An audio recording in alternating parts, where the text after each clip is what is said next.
Səfərbərlik və hərbi xidmətə çağırış üzrə Dövlət Xidmətinin təşkilatçılığı ilə Astara rayonunda tədbirlər keçirilib. Əvvəlcə Astara rayonundan olan çağırışçıların müddətli hüquqi hərbi xidmətə təntənəli surətdə yola salma mərasimi təşkil edilib. Tədbirdə rayon ictimaiyyəti, Səfərbərlik və hərbi xidmətə çağırış üzrə Dövlət Xidmətinin rəhbər heyəti, valideynlər və digər qonaqlar iştirak ediblər. Hərbi xidmətə yola düşən çağırışçılar vətənə şərəfli xidmət edəcəklərinə söz veriblər. Allah inşallah onlara yaxşı yol versin, sağ-salamat gedib vətən xidmətində keşiyində dursunlar. Bugün həqiqətən mənim üçün sevindirici bir gündür. Biz bu günü şəhidlərimizə, qazilərimizə borcluyuq. Allah bütün şəhidlərimizi rəhmət eləsin, qazilərimizə can sağlığı versin. Oğlum bugün hərbi xidmətə yola salıram. Çox sevincimin həddi hududu yoxdur. Sevinirəm ki, Azərbaycan xalqımız üçün, bizim öz xalqımız üçün xidmətə gedərək inşallah. Sağ-salamat bütün əsgərlər getsin, gəlsin. Həmişə qələbə bizimlədir.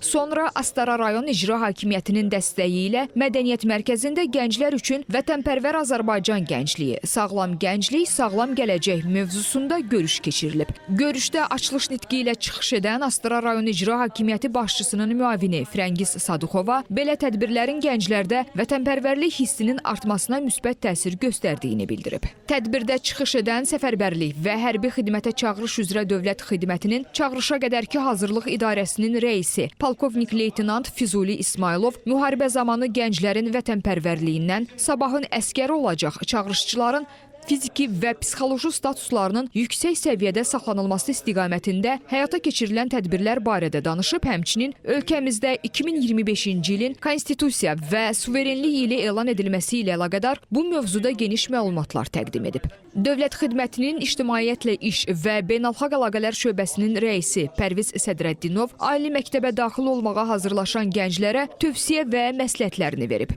Həmçinin xaricdə təhsilə görə verilən möhlət barədə də geniş məlumat çatdırıb.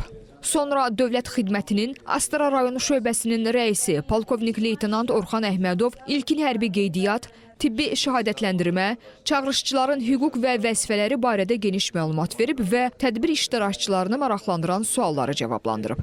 Tədbirdə iştirak edən vətən müharibəsi iştirakçıları və şəhid ailələri də çıxış edərək öz təəssüratları ilə bölüşüblər. Qeyd edək ki, analoji tədbirlər ölkənin bir sıra rayonlarında təşkil edilib və növbəti aylar ərzində davam etdirilməsi nəzərdə tutulur.